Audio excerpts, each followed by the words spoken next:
여러분, 지금 러시아에서 믿기 힘든 일이 벌어지고 있습니다. 선생님, 저 내년에 꼭 한국에 가야 해요. 저도요. 저희 반 학생 거의 모두가 한국어를 배우고 있습니다. 모스크바 제12 국제고등학교는 지금 난리가 났습니다. 작년 겨울 일본으로 수학여행을 갔던 25명의 여학생들이 폭설로 인한 비상 착륙으로 인천국제공항에 내리게 되었습니다.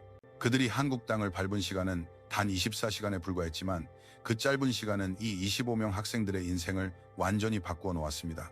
귀국 후 한 학생이 틱톡에 올린 영상 하나가 3일 만에 100만 뷰를 돌파했고 러시아 주요 언론사들이 긴급 보도를 했습니다. 학부모들의 청원서가 빗발쳤죠. 다음 수학여행은 반드시 한국으로 보내달라고요. 더 놀라운 것은 학교의 변화였습니다. 한국어 수업 신청자가 3배로 급증했고 한국 문화 동아리 대기자 명단은 200명을 넘어섰습니다. 그 24시간 동안 대체 무슨 일이 있었던 걸까요? 예상치 못한 비상 착륙이 어떻게 10대 소녀들에게 이토록 큰 변화를 가져올 수 있었을까요? 이제 인솔 교사였던 옐레나 페트로브나 선생님이 직접 목격한 그 충격의 하루에 대한 이야기를 들어보겠습니다. 시작하기 전에 좋아요와 구독을 눌러주시면 더 많은 한국 이야기를 전하는데 큰 힘이 됩니다. 안녕하세요. 저는 옐레나 페트로브나입니다. 모스크바 제12 국제고등학교에서 25년간 지리와 역사를 가르치고 있습니다. 제 교직 생활 중 가장 잊을 수 없는 순간에 대해 이야기하고 싶습니다.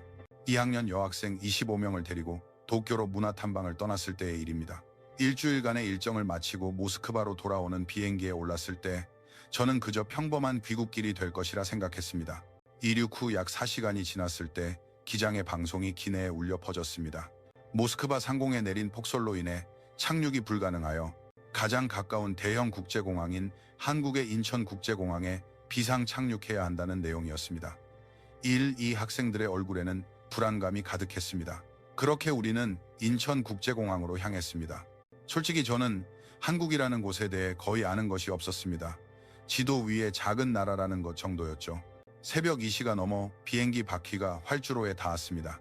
비행기 문이 열리고 탑승교로 들어서는 순간부터 놀라움이 시작되었습니다. 6명의 공항 직원이 이미 우리를 기다리고 있었습니다. 깊은 밤이었지만 그들은 단정한 유니폼을 입고 온화한 미소를 띠고 있었죠. 그중 한 명이 유창한 영어로 상황을 설명했습니다. 모스크바의 날씨가 좋아질 때까지 약 24시간 동안 공항에 머물러야 하며 항공사에서 식사와 간단한 서울 시내 관광을 제공할 것이라고 했습니다. 예상치 못한 상황이었지만 직원들의 침착한 태도에 우리는 마음을 놓을 수 있었습니다. 입국 심사를 받으며 주위를 둘러보는데 공항 바닥이 거울처럼 반짝였습니다. 새벽임에도 먼지나 얼룩 하나 보이지 않았습니다. 모스크바 공항은 낮에도 관리가 소홀한 곳이 많은데 말이죠. 천장은 매우 높고 밝아서 지하철역 같은 어둡고 답답한 느낌이 전혀 없었습니다. 짐을 찾고 나오면서 전자 안내판을 보고 또 한 번 감탄했습니다. 6개 언어로 안내가 동시에 표시되고 있었습니다. 영어, 일본어는 물론이고 러시아어, 키릴 문자까지 선명하게 표시되어 있었습니다. 러시아어 안내판을 본 순간 몇몇 학생들은 안심하는 표정을 지었습니다. 낯선 나라에서 모국어를 보는 것은 생각보다 큰 위안을 줍니다. 출구를 나서자 항공사 직원이 공항 내에 마련된 휴식 공간으로 우리를 안내했습니다. 따라가 보니 깨끗한 소파와 담요, 심지어 샤워 시설까지 준비되어 있었습니다. 장시간 비행으로 지쳐있던 학생들에게는 정말 고마운 배려였습니다.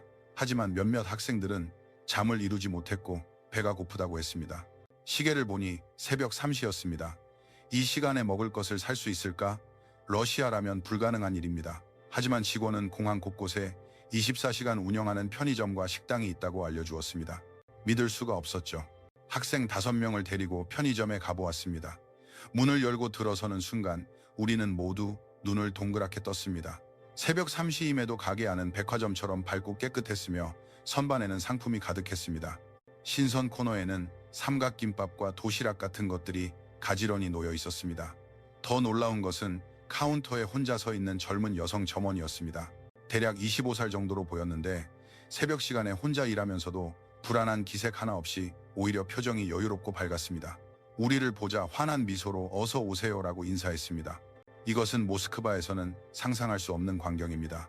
모스크바에서는 밤 11시만 넘으면 여성이 혼자 근무하는 경우는 거의 없습니다. 안전 문제 때문에 보통 남성 직원이 함께 일하는 것이 기본 상식이죠. 그런데 이곳에서는 새벽 3시에 젊은 여성이 태연하게 혼자 일하고 있었습니다. 학생들은 각자 신기한 것들을 골랐습니다. 삼각김밥이라는 신기한 음식도 있었고 컵라면 종류만 수십 가지였습니다. 음료 코너도 놀라웠습니다. 바나나 맛 우유라는 독특한 제품을 발견하고는 학생들이 신기해하며 여러 개를 집었습니다.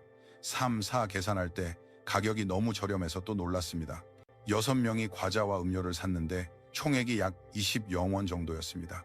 러시아 루블로 환산하면 약 1,500루블인데 모스크바 공항 편의점이라면 최소 2배는 비쌌을 겁니다. 점원은 봉투에 물건을 담아주며 여행은 즐거우신가요? 라고 친절하게 물었습니다. 우리가 외국인인 것을 알면서도 귀찮아하거나 무시하는 태도 없이 오히려 먼저 말을 걸어주는 세심함이 인상 깊었습니다.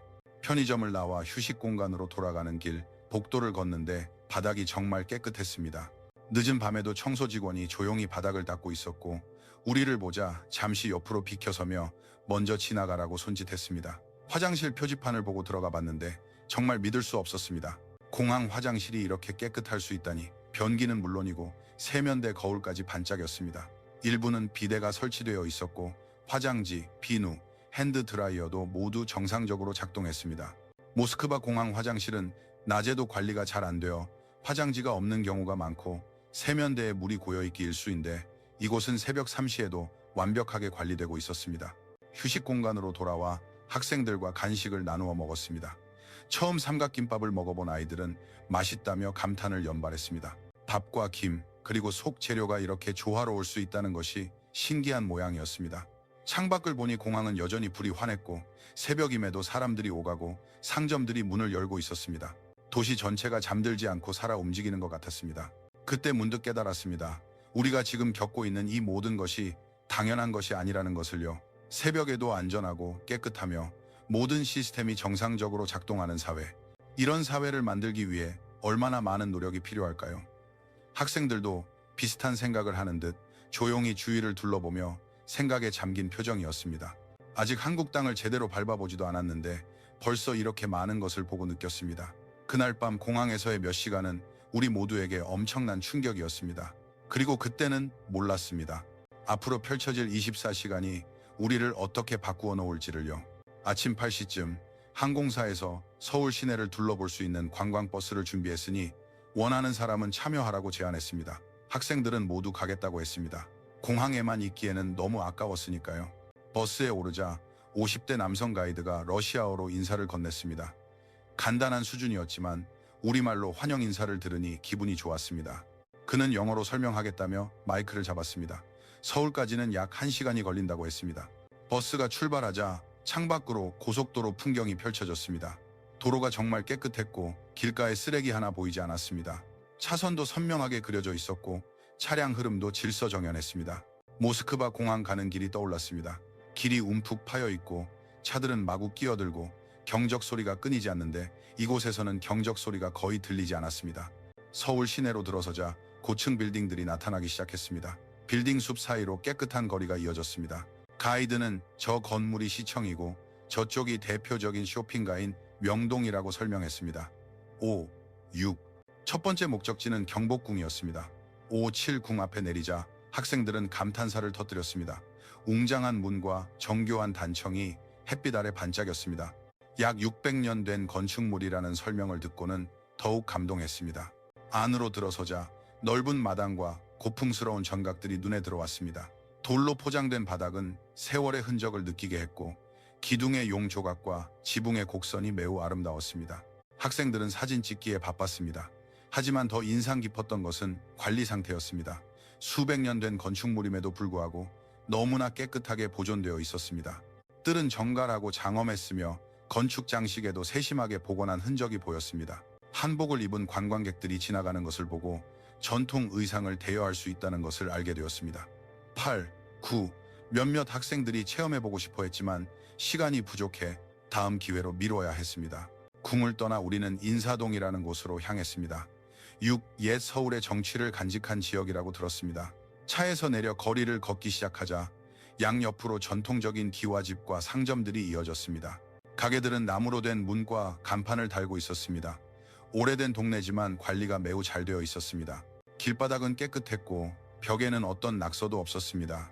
골목을 돌자 한옥을 개조한 듯한 퓨전 찻집이 나타났습니다.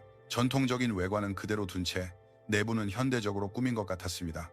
창문 너머로 사람들이 차를 마시며 담소를 나누는 모습이 보였습니다. 가이드는 서울에는 이렇게 옛 것을 보존하면서도 현대 생활에 활용하는 곳이 많다고 설명했습니다. 전통을 버리지 않고 새로운 것과 조화롭게 공존하는 방식이라고요. 근처 높은 곳에 올라가자 서울의 전경이 한눈에 들어왔습니다. 오래된 기와지붕 너머로 현대적인 고층 빌딩들이 솟아있어 옛것과 새것이 한 폭의 그림에 담겨 있었습니다.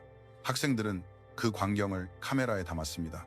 점심시간이 되어 우리는 식당에서 비빔밥을 먹었습니다. 식당에 들어서니 환경이 깨끗했고 모든 테이블이 손님으로 가득 찼지만 시끄럽지 않았습니다. 주문한 음식이 나왔습니다. 그릇에는 다채로운 나물과 고기, 그리고 중앙에 계란 노른자가 올려진 밥이 담겨 있었습니다. 정말 색이 아름다웠습니다. 초록색 시금치, 주황색 당근, 갈색 고사리와 고기가 조화를 이루고 있었습니다. 점원은 손짓으로 고추장을 넣고 비벼 먹으면 된다고 알려주었습니다. 학생들이 따라 해보더니 처음 먹는 음식인데도 맛이 좋은지 모두 조용히 식사에 집중했습니다.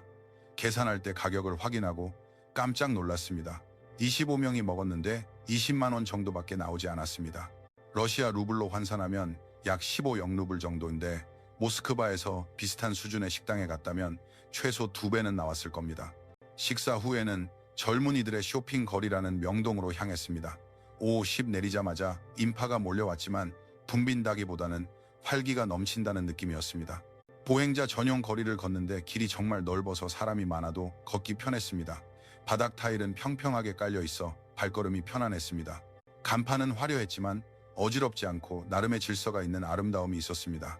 화장품 가게가 많이 보이자 학생들이 관심을 보였습니다. 11, 12, 13 한 가게에 들어가 보기로 했습니다. 점원이 환한 미소로 우리를 맞이했습니다. 제품 진열은 매우 깔끔했고 마스크팩과 샘플도 풍부했습니다. 점원은 영어로 피부 타입에 따라 다른 제품을 추천해주며 학생 한 명 한 명에게 맞는 제품을 골라주었습니다. 강매하는 느낌은 전혀 없었고 오히려 필요 없는 물건은 사지 말라고 조언해 주었습니다. 학생들은 자유롭게 구경하며 마음에 드는 것만 골랐습니다. 다시 거리로 나와 걷다 보니 길거리 음식을 파는 노점들이 많이 보였습니다. 3. 호떡을 파는 곳에서 멈춰 섰습니다. 달콤하고 고소한 냄새가 코를 자극했습니다. 한 사람당 하나씩 사 먹었는데 겉은 바삭하고 속은 달콤한 꿀과 견과류로 가득 차 있었습니다. 학생들은 맛있다며 몇 개 더 사 먹었습니다. 하나에 2영원 정도밖에 하지 않는 저렴하고 맛있는 간식이었습니다. 시간이 흘러 해가 지기 시작했고 버스로 돌아갈 시간이 되었습니다. 학생들은 모두 아쉬워하며 더 구경하고 싶다는 표정이었습니다. 공항으로 돌아가는 버스 안에서 학생들은 조용했습니다.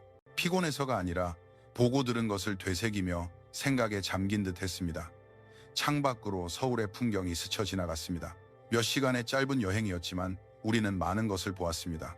깨끗한 거리, 질서 있는 사람들, 친절한 상인들, 그리고 옛것과 새것이 조화롭게 공존하는 도시. 이 모든 것이 깊은 인상을 남겼습니다. 공항에 돌아오니 저녁 7시쯤이었습니다. 학생들은 휴식 공간에서 쉬며 각자 시간을 보냈습니다. 책을 읽는 아이도 있었고 휴대폰으로 사진을 정리하는 아이도 있었습니다. 밤 10시가 넘자 대부분 잠이 들었지만 저는 잠이 오지 않았습니다. 낮에 본 광경들이 계속 머릿속을 맴돌았습니다. 휴식 공간을 나와 공항 안을 걷기 시작했습니다. 밤 11시가 넘었는데도 공항은 여전히 밝고 깨끗했습니다. 청소 직원들이 조용히 일하고 있었고 면세점도 아직 문을 열고 있었습니다. 깊은 밤에도 모든 것이 정상적으로 작동하고 있었습니다. 한참을 걷다가 다른 터미널로 이어지는 통로를 발견했습니다. 호기심에 그쪽으로 걸어가 보았습니다. 통로는 정말 길었습니다. 천천히 걸으며 주위를 살폈습니다. 통로 벽에는 한국 문화를 소개하는 전시품들이 설치되어 있었습니다. 도자기, 한복, 민화 등이 유리 진열장 안에 전시되어 있었는데 밤에도 조명이 켜져 있어 선명하게 볼 수 있었습니다. 다른 터미널에 도착했습니다. 이곳 역시 첫 번째 터미널처럼 깨끗하고 밝았습니다. 시계를 보니 새벽이 지나고 있었습니다. 불이 환하게 켜진 편의점이 보여 들어가 보기로 했습니다. 자동문이 열리자 시원한 공기가 훅 끼쳐왔습니다. 가게 안에는 20대 초반으로 보이는 젊은 여성 점원 한 명뿐이었습니다. 새벽인데도 피곤한 기색 없이 오히려 노래를 흥얼거리며 물건을 정리하고 있었습니다. 제가 들어가자 고개를 들고 밝게 인사했습니다. 이것은 러시아에서는 절대 볼 수 없는 광경입니다. 심야의 젊은 여성이 혼자 편의점을 지킨다는 것 자체가 상상하기 어려운 일입니다. 가게 안을 둘러보니 상품이 정말 다양했습니다. 삼각김밥만 10가지가 넘었고 도시락 종류도 많았습니다. 음료수 냉장고는 가득 차 있었고 과자와 빵도 선반을 꽉 채우고 있었습니다. 신기한 제품들이 많았습니다. 김이 모락모락 나는 삶은 계란솥도 있었고 어묵을 파는 코너도 있었습니다. 계란 하나를 집어보니 가격표가 명확하게 붙어 있고 유통기한도 선명하게 표시되어 있었습니다. 구석에는 커피 머신이 설치되어 있어 셀프로 내려 마실 수 있었습니다. 버튼을 누르자 기계가 작동하며 커피가 나왔습니다. 가격은 500원이었습니다. 카운터로 가져가자 점원은 능숙하게 계산을 해주었습니다. 카드를 내밀자 교통카드나 신용카드를 단말기에 대라고 손짓했습니다. 결제는 간단히 끝났습니다. 제가 영어로 혼자 일하는 것이 무섭지 않나요? 라고 묻자 점원은 웃으며 고개를 저었습니다. 전혀요. 공항 경비원들이 수시로 순찰하고 비상벨도 있어서 안전해요. 그녀는 5년째 야간 근무를 하고 있는데 한 번도 문제가 생긴 적이 없다고 했습니다. 오히려 밤에 일하는 것이 조용하고 일하기 편해서 좋다고 웃으며 말했습니다. 그 말을 듣는데 마음 한구석이 찡했습니다. 러시아에서는 감히 상상도 못할 이야기였기 때문입니다. 모스크바에서 젊은 여성이 야간에 혼자 일하는 것은 극도로 위험한 일입니다. 편의점을 나와 벤치에 앉아 커피를 마시며 생각에 잠겼습니다. 안전이란 무엇일까? 범죄가 없는 것만이 안전일까? 아니면 시스템이 잘 작동해서 사람들이 두려움 없이 생활할 수 있는 것이 안전일까? 한국은 후자였습니다. 새벽 시간에도 여성이 혼자 일할 수 있고 시민들은 자유롭게 거리를 다닐 수 있습니다. 이런 사회를 만들기 위해서는 얼마나 많은 조건이 갖추어져야 할까요? 시계를 보니 새벽 1시였습니다. 휴식 공간으로 돌아가기로 했습니다. 통로를 지나가는데 또다시 청소 직원을 마주쳤습니다. 60대로 보이는 남성이었는데 깨끗한 걸레로 바닥 구석구석을 꼼꼼하게 닦고 있었습니다. 제가 지나가자 잠시 일을 멈추고 길을 비켜주며 미소와 함께 고개를 숙여 인사했습니다. 그 모습이 인상 깊었습니다. 청소 일을 하면서도 자부심을 가지고 있다는 것이 느껴졌기 때문입니다. 자신의 일에 진심인 태도가 엿보였습니다. 휴식 공간으로 돌아오니 학생들은 모두 잠들어 있었습니다. 조용히 자리에 누웠지만 쉽게 잠들지 못했습니다. 머릿속에는 새벽 편의점의 그 젊은 점원이 두려움 없이 일하던 모습, 여유롭게 미소 짓던 얼굴이 계속 떠올랐습니다. 이런 사회가 가능하구나. 우리 러시아 학생들에게도 저런 환경을 만들어줄 수 있을까? 밤에도 안전하게 다닐 수 있고 여성이 두려움 없이 일할 수 있는 사회를, 그런 생각을 하며 잠이 들었습니다. 아침 7시에 눈을 떴습니다. 몇몇 학생들도 일찍 일어나 있었습니다. 시간을 보내기 위해 공항 안을 산책하자고 제안했습니다. 함께 밖으로 나가보니 공항 밖 날씨는 매우 상쾌했고 하늘은 파랬습니다. 한 학생이 공기가 달라요. 모스크바보다 숨쉬기가 더 편해요 라고 말했습니다. 아침 식사는 공항 식당에서 해결했습니다. 뷔페식이었는데 다양한 종류의 죽과 반찬, 빵이 준비되어 있었습니다. 학생들이 신기해하며 여러 가지 음식을 담아왔습니다. 식사 후 항공사 직원이 찾아와 오늘 오후에는 출발할 수 있을 것 같다고 했습니다. 그 전까지 시간이 있으니 원한다면 한강공원에 가볼 수 있다고 했습니다. 14 학생들은 매우 좋아했고 저도 한국의 강변공원은 어떤 곳일지 궁금했습니다. 어제 가이드가 시민들이 자주 가는 곳이라고 말했었죠. 공항에서 한강공원까지는 약 30분이 걸렸습니다. 버스가 강변도로로 들어서자 넓은 강물이 눈에 들어왔고 양옆으로 고층 빌딩들이 늘어서 있었습니다. 강가를 따라 공원이 조성되어 있었습니다. 차에서 내리자 탁 트인 공간이 눈앞에 펼쳐졌습니다. 강바람이 시원하게 불어오자 학생들이 환호성을 질렀습니다. 공원에 들어서니 자전거 도로와 산책로가 분리되어 있었고 바닥에 선이 그려져 있어 한눈에 알 수 있었습니다. 사람들이 걷거나 뛰고 있었고 자전거를 타는 사람들도 많았습니다. 놀라운 것은 강가를 따라 운동기구들이 설치되어 있다는 것이었습니다. 모두 무료로 사용할 수 있다고 했습니다. 철봉, 걷기 운동기구, 스트레칭 기구 등 없는 것이 없었습니다. 한 할아버지가 운동기구를 사용하고 계셨는데 70세는 넘어 보였지만 동작이 매우 민첩했습니다. 철봉에 매달려 턱걸이를 하고 계셨죠. 한 학생이 다가가 매일 여기에 오시나요? 라고 묻자 할아버지는 고개를 끄덕이며 여기서 운동한 지 20년 됐지. 덕분에 몸이 건강해라고 웃으며 말씀하셨습니다. 공공운동기구라는 개념이 신선했습니다. 러시아에서는 운동하려면 돈을 내고 헬스장에 가야 합니다. 한 달에 5천 루블은 기본이죠. 하지만 이곳에서는 누구나 무료로 운동할 수 있었습니다. 조금 더 걷다 보니 화장실이 나타났습니다. 공중 화장실이었죠. 몇몇 학생들이 들어가 보고 싶다고 해서 저도 따라 들어갔습니다. 깜짝 놀랐습니다. 공원 화장실이 이렇게 깨끗할 수 있다니. 바닥에는 물기 하나 없었고 변기도 반짝였습니다. 화장지는 충분했고 세면대에는 비누와 손 닦는 종이까지 비치되어 있었습니다. 냄새도 거의 나지 않았고 환기 시스템이 잘 작동하고 있었습니다. 벽에는 청소 기록표가 붙어 있었는데 2시간마다 청소한다고 적혀 있었습니다.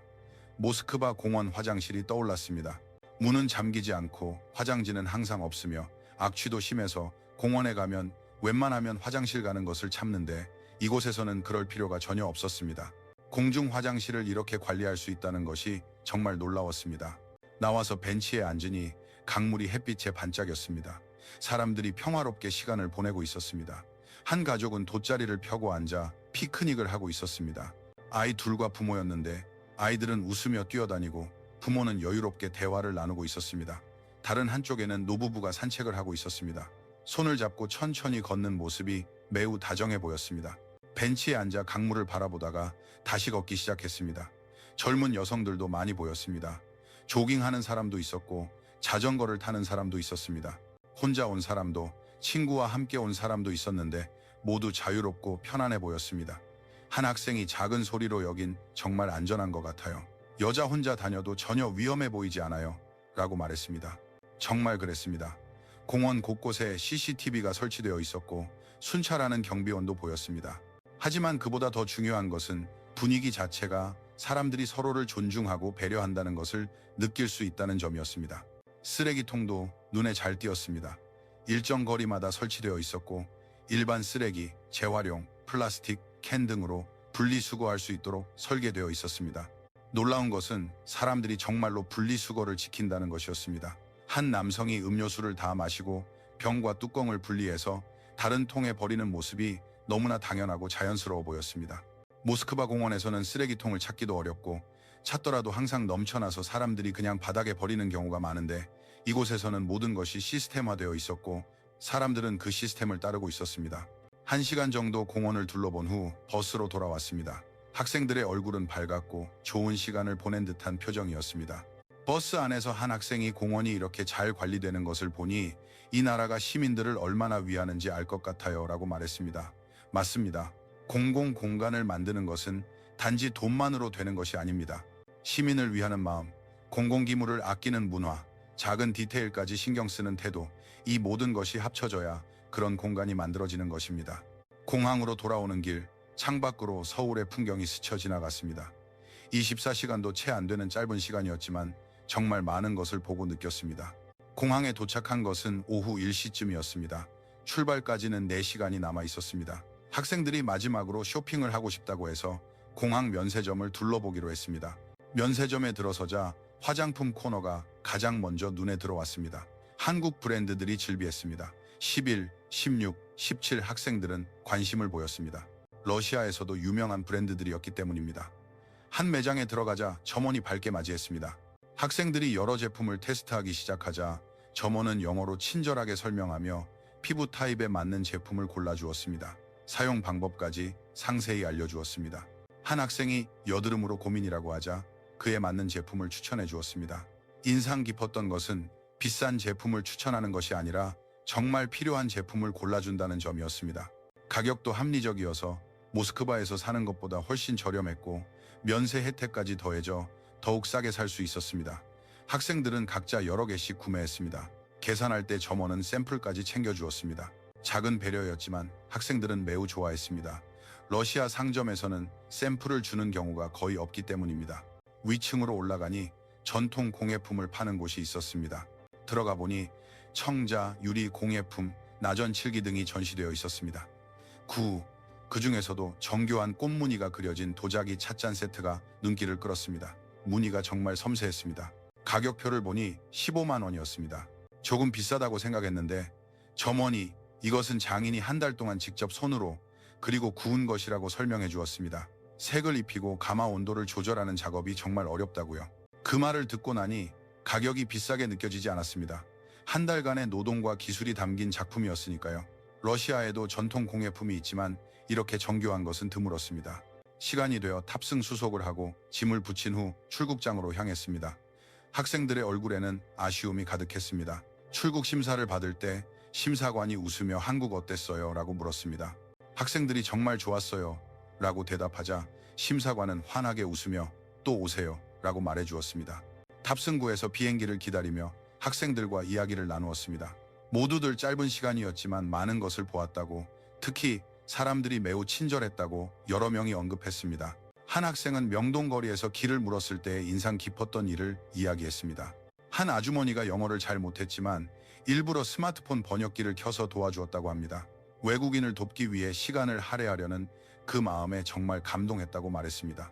또 다른 학생은 식당에서의 경험을 이야기했습니다. 비빔밥을 먹다가 너무 맛있어서 고추장을 더 달라고 했는데 점원이 바로 가져다 주면서 참기름을 조금 더 넣으면 맛있다고 친절하게 알려주었다고 합니다. 사소한 친절함이 모여 큰 감동이 된다는 그 말이 인상 깊었습니다. 탑승 시간이 되어 비행기에 올랐습니다. 자리에 앉아 창밖을 보니 공항 건물이 보이고 멀리 서울 시내의 빌딩들도 보였습니다.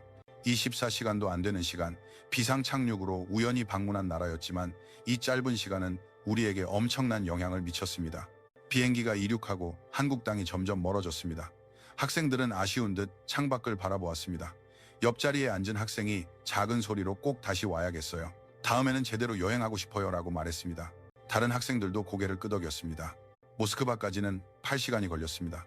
비행기 안에서 학생들은 사진을 보며 이야기를 나누고 셀카를 공유하며 인상 깊었던 순간들을 회상했습니다. 저도 천천히 휴대폰 속 사진을 넘겨보았습니다. 공항의 깨끗한 바닥, 새벽 편의점의 밝은 불빛, 한강공원의 여유로운 사람들, 명동거리의 활기찬 모습, 사진 한 장 한 장이 기억을 불러일으켰습니다. 그리고 이 경험을 러시아 사람들에게 어떻게 공유해야 할까 생각했습니다. 학생들의 변화는 눈에 띄게 나타났습니다.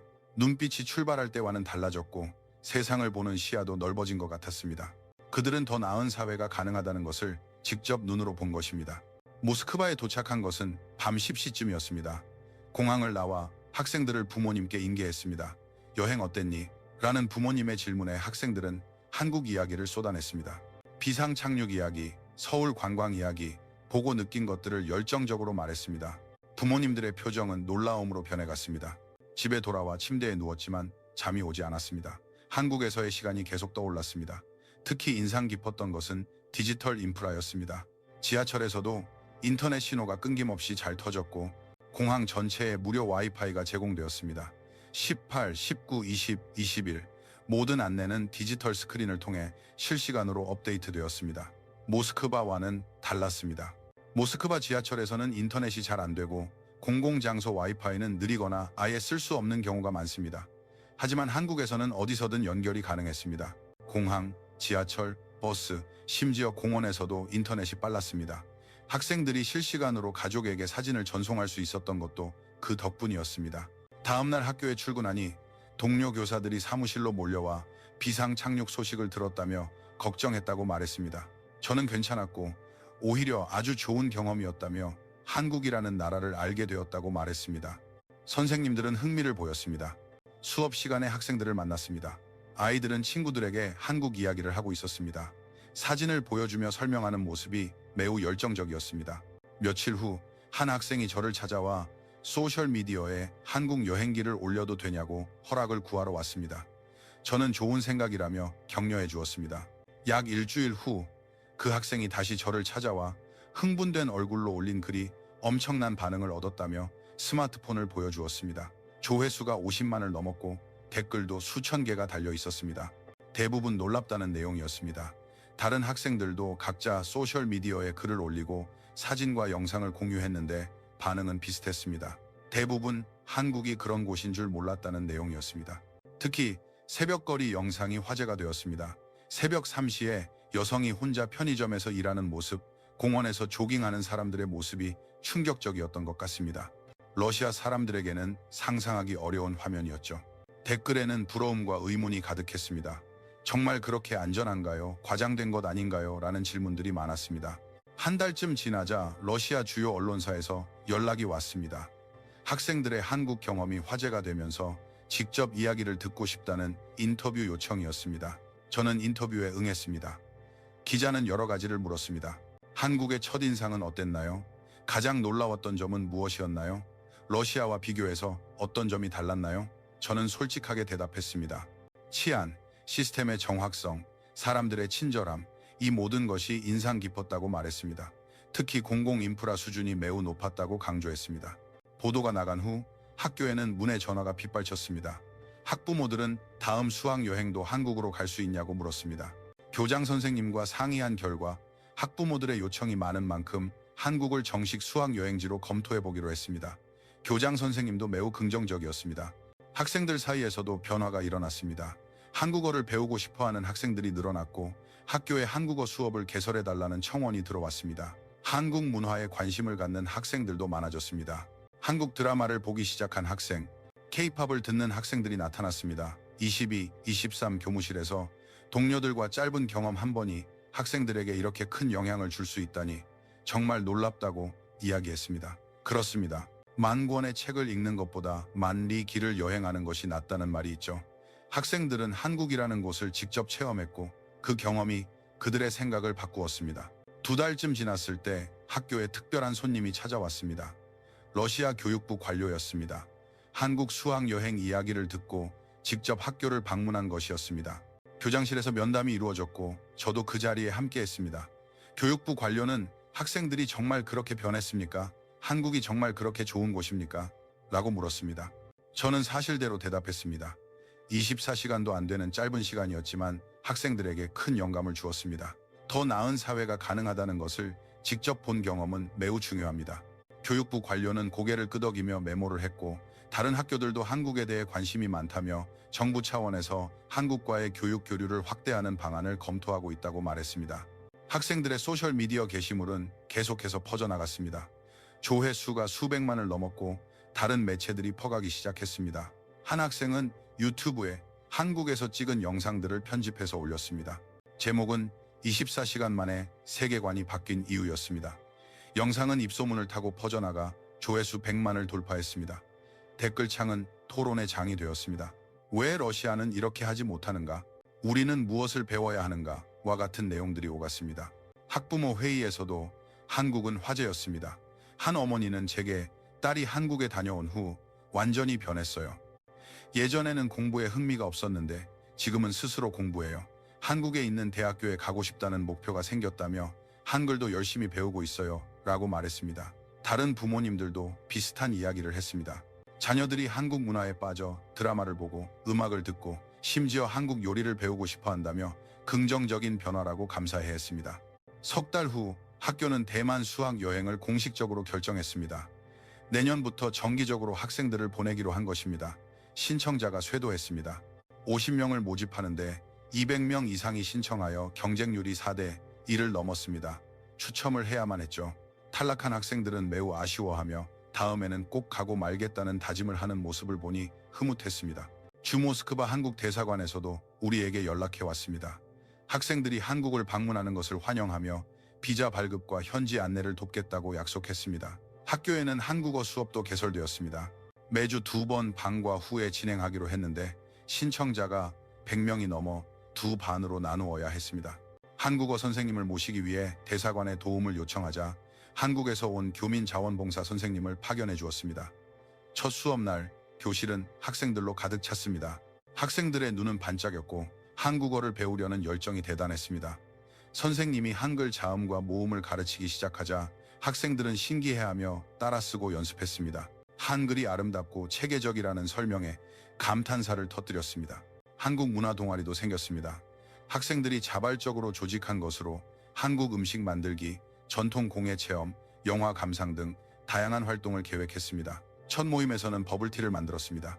재료를 구하느라 고생했다고 들었습니다. 모스크바에서는 타피오카 펄을 구하기 쉽지 않아 아시아 식료품점에서 재료를 사왔다고 했습니다. 솜씨는 서툴렀지만 학생들은 직접 만든 버블티를 마시며 한국에서의 추억을 이야기하며 즐거워했습니다. 다른 학교들도 관심을 보였습니다. 우리 학교의 사례를 듣고 벤치마킹하러 온 학교도 있었습니다. 교장 선생님은 그들에게 경험을 공유하며 한국 수학 여행이 학생들에게 얼마나 큰 영감을 주었는지 설명했습니다.